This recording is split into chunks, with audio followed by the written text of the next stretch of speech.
வணக்கம் மக்களே, நாம இந்த ஆரோக்கியமான பதிவில் வெந்தயத்தில் நிறைந்துள்ள மருத்துவமைகளை பற்றி நம்ம விளக்கமாக பார்க்க போகிறோம். பொதுவாகவே வெந்தயத்திற்கு ஒரு சிறந்த பண்பு இருக்குது. அது என்னன்னு இப்போவே உங்களுக்கு தோணியிருக்கும். ஏன்னா வெந்தயம் நம்மளுடைய உடல் சூட்டை தணித்து நமக்கு பார்த்தோம்னா உடலுக்கு குளிர்ச்சியை கொடுத்து எந்த பிரச்சனையும் ஏற்படாமல் பாதுகாத்துக்கும். வெந்தயத்தில் நிறைந்திருக்கக்கூடிய பல்வேறு ஊட்டச்சத்துக்கள் மூலமாக தான் இது சாத்தியமாகுது. அப்படி என்னென்ன ஊட்டச்சத்துக்கள் வெந்தயத்தில் இருக்கின்றதை நம்ம முதல்ல தெரிந்து கொள்ள வேண்டும்.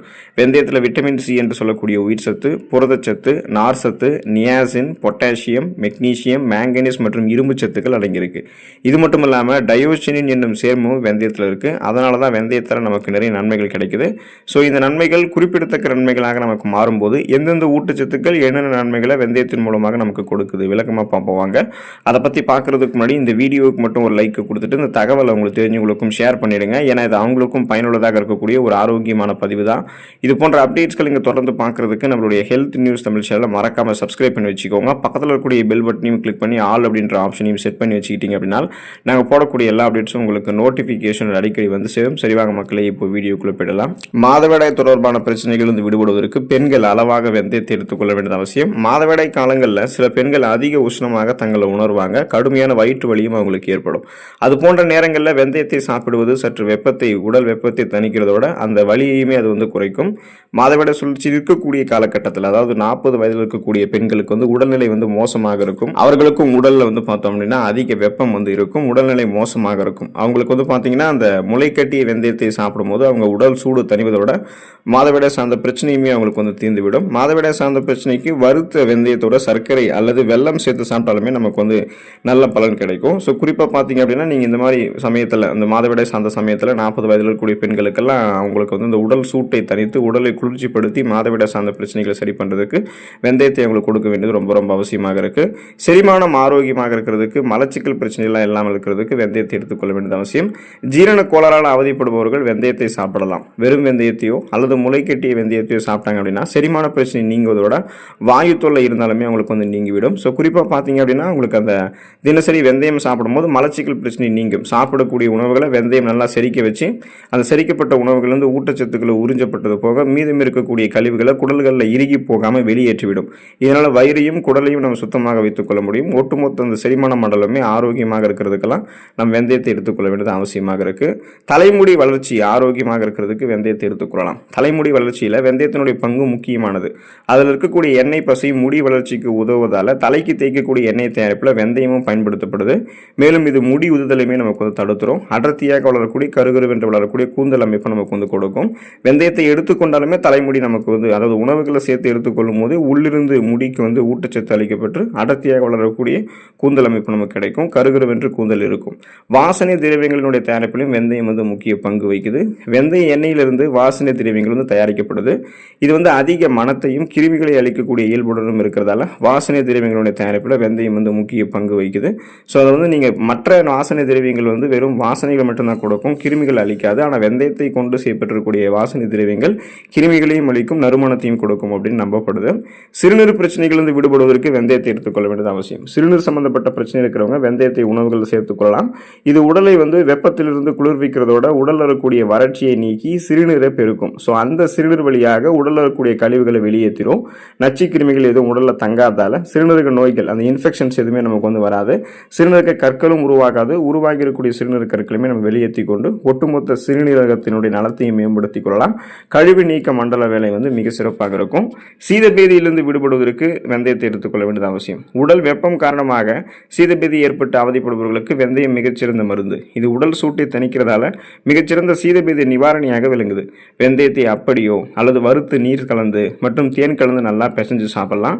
வெந்தயத்தை வறுத்து வெல்லம் சேர்த்து ரெண்டையும் நல்லா இடித்து சாப்பிட்டாலுமே சீதபேதி நமக்கு குணமாகும். அல்லது வெந்தயத்தை மோரில் ஊற வைத்து குடிக்கலாம். மோரில் ஊற வைத்த வெந்தயம் வாயு உள்ளிட்ட வயிற்று பிரச்சனைகளுமே நமக்கு சரி பண்ணிடும். பேன் மற்றும் பொடுகு தொலையிலிருந்து விடுபடுவதற்கு வெந்தயத்தை எடுத்துக்கொள்ள வேண்டியது அவசியம். தேங்காய் எண்ணெயில் வெந்தயம் மற்றும் கற்பூரத்தை போட்டு நீங்கள் நீண்ட நேரம் ஊற வைக்கணும். ஸோ அந்த ஊற வைத்த தேங்காய் எண்ணெய் என்ன பண்ணணும் அப்படின்னா குளிக்கும் போது தலையில் நல்லா தேய்ச்சி அலசும் போது பேன் பொடுகு தொல்லை நீங்கிடும். உங்களுக்கு தேங்காய் எண்ணெய் கிடைக்கலன்னா தேங்காய் எண்ணெய்க்கு பதிலாக பசும் பாலை கூட பயன்படுத்தலாம். அதில் வந்து நீங்கள் பசும் பாலில் வெந்தயம் கற்பூரத்தை போட்டு நீண்ட நேரம் ஊற வச்சுட்டு அதை வந்து தலைக்கு தேய்க்கும் போது பேன் மற்றும் பொடுகள்லாம் உங்களுக்கு வந்து இருக்காது. தலைமுடியினுடைய ஆரோக்கியம் மேம்படுத்தப்படும். ரத்தத்தில் இருக்கக்கூடிய சர்க்கரையினுடைய அளவை வந்து கட்டுப்பாடோடு வைத்துக் கொள்வதற்கு வெந்தயத்தை எடுத்துக்கொள்ள வேண்டியது அவசியம். வெந்தயம் சீரற்ற உணவு பழக்க வழக்கம் காரணமாக ரத்தத்தில் அதிகரித்திருக்கக்கூடிய சர்க்கரையினுடைய அளவை கட்டுப்படுத்தி சர்க்கரை நோய் ஏற்படுவதை முன்னாடியே தடுக்கும்.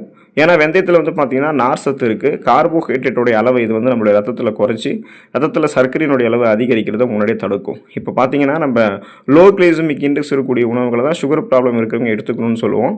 காரணம் என்னென்னா அதில் தான் கார்போஹைட்ரேட் கம்மியாக இருக்கும். ஏன்னா கார்போஹைட்ரேட் நமக்கு அதிகமாக இருந்துட்டால் தான் அது ரத்தத்தில் சர்க்கரையினுடைய அளவை அதிகப்படுத்திடும். ஸோ லோ கிளைசமிக் இண்டெக்ஸ்லாம் என்னென்னா கார்போஹைட்ரேட்டே இல்லாத அல்லது கார்போஹைட்ரேட் குறைவாக இருக்கக்கூடிய உணவுகள், வளமான அளவில் நார் சத்து கொண்டிருக்கக்கூடிய உணவுகள். வெந்தயம் அது போல ஒரு உணவு தான். அதை நீங்கள் எடுத்துக்கிட்டீங்கன்னா சுகர் பிரச்சனை வந்து விடுபட்டு விடலாம். சருமம் பளபளப்பாக இருக்கிறதுக்கும் மற்றும் தூய்மை பெறுவதற்கும் வெந்தயத்தை எடுத்துக்கொள்ள வேண்டியது அவசியம்.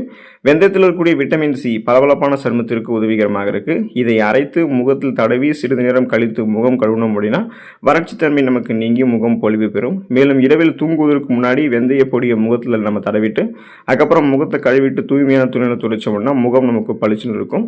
ஸோ வந்து பார்த்தோம்னா அந்த ரெஃப்ரெஷ்மெண்ட்டான சுறுசுறுப்பான ஒரு புத்துணர்ச்சியான சருமம் நமக்கு கிடைக்கும். கண் கருவலியம் மற்றும் கரும் புள்ளிகள் நீங்கி போவதற்கு வெந்தயத்தை பயன்படுத்தலாம். வெந்தயத்தில் இருக்கக்கூடிய விட்டமின்கள் முகத்தில் தோன்றக்கூடிய கரும்புள்ளிகளையும் கண்ணில் ஏற்படக்கூடிய கண் கருவளையத்தையும் பிளாக் சர்க்கிள்ஸ் பிளாக் பீப்பிள்ஸ் எல்லாம் நீக்குகிறது.